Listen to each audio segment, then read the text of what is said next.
If the sky is broken and getting down to hit you, no problem. It will take some more minutes. Until then, just relax, sing, dance, enjoy, and live your own life. Time will repair everything. Welcome to reel and real.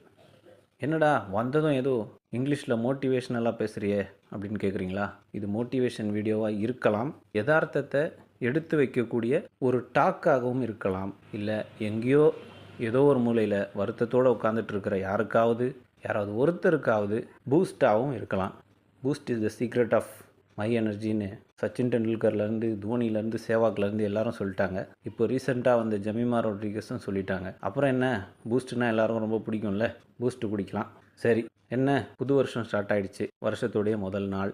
புது diary வாங்கியிருப்பீங்க, புது resolutions எடுத்திருப்பீங்க, அதையெல்லாம் செய்ய வாழ்த்துக்கள். ஆனால் இதுக்கெல்லாம் முன்னாடி ஒரு சில விஷயங்களை பேசலாம். ஃபஸ்ட்டு, இன்றைக்கி உலகம் எவ்வளவோ மாறிடுச்சு, ரொம்ப மாறிடுச்சு. அதை நம்ம மறுக்கவே முடியாது. நம்மளுடைய பழைய திறமைகள், நம்மளுடைய உள்ளார்ந்த உணர்வுகள், இது எல்லாத்தையும் தாண்டி இன்றைக்கி மாறிக்கிட்டு இருக்கிற உலகத்துக்கு ஏற்ற மாதிரி நம்ம வாழ்ந்து தான் ஆகணும். அதுதான் யதார்த்தம். உலகத்தோடொட்ட ஒழுகல் பல கற்றும் கல்லார் அறிவிலாதார் அப்படின்னும், இதையே ஒரே ஒரு வார்த்தையை மாற்றி போட்டு காலத்தோடொட்ட ஒழுகல் பல கற்றும் கல்லார் அறிவிலாதார் அப்படின்னும் திருக்குறள் சொல்லுது. அப்போது இந்த ரெண்டோடையும் நம்ம மேர்ஜ் ஆகணும், இந்த ரெண்டோடையும் நம்ம ட்ராவல் பண்ண பழகிக்கணும். இதை பழகிக்கலன்னா நம்மள அறிவில்லாதவங்கன்னு சொல்லிடுவாங்க. திருவள்ளுவர் இதை தப்புன்னு சொல்லலை, உலகத்தோட ஒட்டாம இருக்கிறத வள்ளுவர் தப்புன்னு சொல்லலை, ஆனால் அறிவின்மைன்னு சொல்லியிருக்கார். நீங்கள் உலகத்தோட ஒட்டாம இருக்கலாம், ஒருவேளை அதனால உங்களுக்கு ஒரு சுயமரியாதை கிடைக்கலாம், உங்களுக்கு ஒரு மன திருப்தி கிடைக்கலாம், ஆனால் அது அறிவின்மை அப்படின்னு வள்ளுவர் சொல்கிறார். ஸோ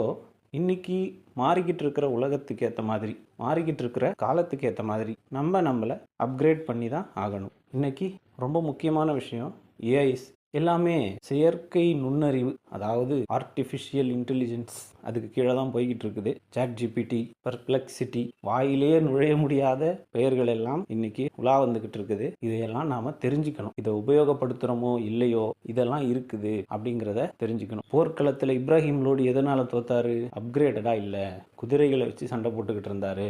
ஆனால் எதிரில் இருந்தவன் என்ன பண்ணா, வெறும் சின்ன படைகளை கொண்டு, சின்ன ஒரு ஆர்மியை கொண்டு வந்துட்டு அவனுடைய திறமையை வச்சு, காலத்துக்கு ஏற்ற மாதிரி அவன் மாறக்கூடிய அவனுடைய திறமையை வச்சு வெற்றி பெற்றுட்டான். இதுதான் விஷயம். இந்த மாதிரி வரலாற்றில் ஏகப்பட்ட விஷயங்களை சொல்லிக்கிட்டே போகலாம். சரி, 2026க்கும் நீ இப்போ சொல்லிக்கிட்டு இருக்கிறதுக்கும் எந்த சம்மந்தமும் இல்லையே அப்படின்னா பிரச்சனை இல்லை. யாருக்காவது ஒருத்தருக்கு இந்த உதாரணங்கள் எல்லாம் தேவைப்படும். சரி, காலம் மாறிடுச்சு. எல்லாரும் ஹார்ட் ஒர்க்குக்கு பதிலாக ஸ்மார்ட் ஒர்க்கை மதிக்கிறாங்க, ஸ்கில்லுக்கு பதிலாக வேல்யூவை தேடுறாங்க. எல்லாம் ஓகே, எல்லாமே இன்னைக்கு யதார்த்தம் தான், அதெல்லாம் ரொம்பவே தேவைதான். ஆனால் அதை விட பெரிய தேவை ஒன்று இருக்குது. அதுக்கு பேர் தான் அறம், எத்திக்ஸ், மொராலிட்டி. இதெல்லாம் இன்னைக்கு மக்களால் பூமர் அப்படின்னும் கிரிஞ்ச் அப்படின்னும் சொல்லப்படக்கூடிய விஷயங்கள் தான். இதெல்லாம் பரவாயில்ல, இதெல்லாம் கையில் வச்சிருக்கிறவங்க தயவு செஞ்சு தூக்கி போட்டுறாதீங்க. ஏண்டா நீ தான் உலகத்தோட ஒட்ட ஒழுகல் அப்படின்னு சொன்னியே அப்படின்னா பரவாயில்ல. உலகத்தோடு ஒட்ட ஒழுகலைனாலும் காலத்தோடு ஒட்ட ஒழுகலைனாலும் அறம் என்னைக்கா இருந்தாலும் உயர்ந்தது,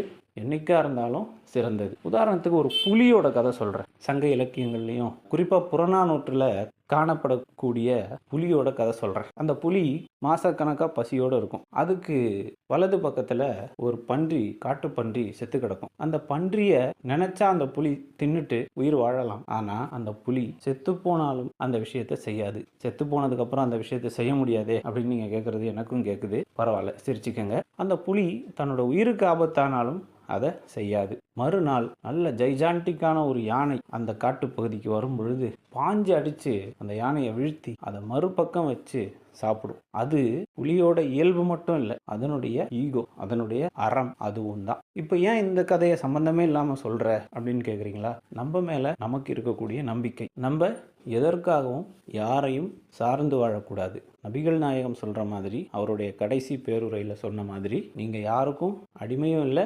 உங்களுக்கும் யாரும் அடிமைகள் இல்லை. அதுதான் இப்போது அந்த புலியோட ஈகோ, அந்த புலியோடைய அறம். இன்னைக்கு நாம் பார்க்குறோம் இந்த ஏஐ விஷயங்கள்லாம். எது வேணும்னாலும் நம்ம ஏஐ கிட்ட கேட்குறோம். உதாரணத்துக்கு ஒரு காமெடி வீடியோ பார்த்தேன். என் ஃப்ரெண்டு சோகமாக இருக்கான், ஏஐ கிட்ட அதுக்கான விளக்கத்தை கேட்க போகிறேன் அப்படின்னு போய் கேட்குற மாதிரி ஒரு காமெடியான வீடியோ ஒன்று பார்த்தேன். ஃப்ரெண்டுக்கு கஷ்டம்னா ஃப்ரெண்டு கிட்ட தான் போய் ஆறுதல் சொல்லணும், என்ன தோணுமோ அதை சொல்லணும். ஏன்னா ஃப்ரெண்டு விரும்புறது ஏஐ இல்லை, உங்களை. ஸோ அறம், அன்பு, இது ரெண்டும் தான் எனக்கு தெரிஞ்சு எல்லாமே. பல பேர் பல நுண்ணறிவுகளை கொண்டு வந்து சொல்லலாம். ஆனால் என்னை பொறுத்த வரைக்கும் அறம், அன்பு இது இல்லாம மனிதம் அப்படிங்கிற ஒரு விஷயம் கிடையவே கிடையாது. ஸோ இந்த புது வருஷத்துல, இந்த புது துவக்கத்துல எல்லாரும் கை கொள்ள வேண்டிய ஒரே விஷயம் அறம். ஏன்னா போர்க்களத்தில் அறம் நெடுநாள், போர்க்களத்தில் அறம் நெடுநேரம் உயிர் வாழாது அப்படின்னு வேள்பாரி நாவல்ல ஒரு வரி இருக்கு, அற்புதமான வரி. போர்க்களம்ங்கிறது இன்றைய காலகட்டம் தான், இதுல வெற்றி மட்டும்தான் குறிக்கோள். இங்க கண்டிப்பா அறம் நெடுநேரம் உயிர் வாழ வாய்ப்பே இல்லை. ஆனா யாராவது ஒருத்தர்கிட்ட அந்த அறம் இருந்தா அது இந்த உலகத்தையே காப்பாற்றும் அப்படிங்கிறது தான் நம்மளுடைய கருத்து. சரி, அறம் அப்படிங்கிறியே, அது என்ன கொடுக்கும்? அது பேர் கொடுக்குமா, பணம் கொடுக்குமா, புகழ் கொடுக்குமா? இதெல்லாம் கொடுக்குமான்னு தெரியாது. ஆனா மன அமைதியை கொடுக்கும், ஆழ்ந்த உறக்கத்தை கொடுக்கும். ஸோ உங்க மேல நீங்க வைக்கக்கூடிய நம்பிக்கை அதுதான் எல்லாத்தையும் விட ரொம்ப முக்கியமானது. நம்மளை நாமளே நம்பலனா வேற யாருமே நம்ப மாட்டாங்க. நம்மளை நமக்கே பிடிக்கலனா மற்றவங்களுக்கு பிடிக்கணும்னு நம்ம எதிர்பார்க்கறதும் தப்பு. அப்போ ஹார்ட் ஒர்க்கை விட ஸ்மார்ட் ஒர்க், ஸ்கில்ஸை விட வேல்யூ, இதையெல்லாம் தாண்டி இதையெல்லாம் பாதுகாக்கும் போது, இதையெல்லாம் தேடும் போது அறத்தை எக்காரணத்தை கொண்டும் விட்டுறக்கூடாது.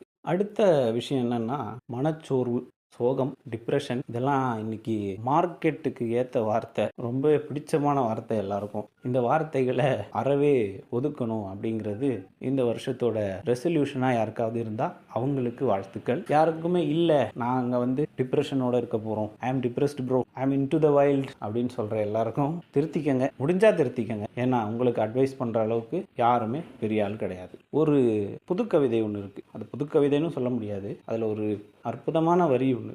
வேட்டையாடும் வேங்கையின் உடலில் காயங்கள் ஒன்றும் அதிசயமில்லை, அந்த வேங்கை காயங்களை பெரிதாக மதிப்பதில்லை அப்படின்ட்டு. அப்போ you are on the hunt. நீங்க ஒரு விஷயத்தை தேடி ஓடிக்கிட்டு இருக்கீங்க, உங்களுடைய டே டு டே லைஃப்பை காப்பாற்ற, உங்களுடைய மரியாதையை காப்பாற்ற எதையோ தேடி ஓடிக்கிட்டு இருக்கீங்க. அப்படி ஓடும்போது ஏகப்பட்ட தடைகள் வரும், ஏகப்பட்ட வருத்தங்கள் வரும், கலக்கங்கள் வரும், எல்லாமே வரும். ஆனால் அதுக்காக உட்காந்துடக்கூடாது. அதை உணர்த்தது தான் அந்த கவிதை. அந்த கவிதையோட ஒரே ஒரு வரி. சரி, அப்போ நாம் எந்த மாதிரி இருக்கணும் அப்படின்னா இயற்கையை போல இருக்கணும். இயற்கை நம்மளை எப்படி பார்க்குதோ நாம் இயற்கையை அப்படி பார்க்கணும். நாம் அழுதாலும் சிரித்தாலும் கத்துனாலும் கதறினாலும் இயற்கைக்கு நாம் ஒரு பொருட்டே இல்லை. அதே மாதிரி தான் நாம் இயற்கையும் அணுகணும். இயற்கை நமக்கு என்ன கொடுத்தாலும், சந்தோஷமோ துக்கமோ வலியோ வேதனையோ எதை கொடுத்தாலும் போ நீ கொடுக்கறதெல்லாம் எனக்கு ஒரு விஷயமே இல்லை அப்படின்னு சொல்லிட்டு போய்கிட்டே இருக்கணும். இதை இந்த வருஷத்தோட ரெசல்யூஷனாக யாராவது வச்சிருந்தா வாழ்த்துக்கள். எடுத்துக்கலைன்னா பரவாயில்ல, உங்களுக்கு அட்வைஸ் பண்ணுற அளவுக்கு யாரும் பெரிய ஆள் கிடையாது. எந்த கிரட்ஜையும் மனசுக்குள்ளே வச்சுக்காதீங்க, எந்த ஹார்ட்ஷிப்ஸையும் ஹார்ட்டுக்குள்ளே ஏற்றிக்காதீங்க. நீங்கள் எவ்வளோ பெரிய ஆளாக இருந்தாலும், உங்களுக்கு எவ்வளோ திடமான மனசு இருந்தாலும், இந்த பேகேஜஸ் இது உங்களை சாச்சிரும். வழக்கம் போல நம்ம வள்ளுவர் தாத்தா இதுக்கும் ஒரு குறள் சொல்றாரு. பீலிப்பை சாகாடும் அச்சிரும் அப்பண்டம் சால மிகுத்து பெயின். மயில் ரெக்க ரொம்ப சின்னதுதான், ரொம்ப மென்மையானதுதான். ஆனா அதையே ஒரு தேர் மேல அதிகமா கொட்டினீங்கன்னா, இதை மிஞ்சிய அளவுக்கு கொட்டினீங்கன்னா அவ்வளோ பெரிய தேர் அதனுடைய சக்கரம் உடைஞ்சு கீழே விழுந்துரும். அதனால இந்த புது வருஷம், இந்த புது நாள் எல்லாத்தையும் மனசுல இருக்கக்கூடிய கோபங்கள், வெறுப்புகள், கவலைகள், வலிகள் எல்லாத்தையும் காத்துல பறக்க விட்டுட்டு காணாம போயிருச்சுன்னு சொல்லிட்டு மகிழ்ச்சியா இருங்க. நியூ இயரை மட்டும் இல்லை, இந்த வருஷத்துடைய எல்லா மொமெண்ட்டும் உங்களுக்கு ஹாப்பியஸ்ட் மொமெண்ட்டா இருக்கணும்னு ரீல் அண்ட் ரியல் வாழ்த்துது. நன்றி. ரீல் அண்ட் ரியல் சேனலை சப்ஸ்கிரைப் பண்ணி வச்சுக்கோங்க. போடக்கூடிய வீடியோக்கள் உங்களை ரீச் பண்ணணும் அப்படின்னா பெல் ஐக்கானை கிளிக் பண்ணுங்க.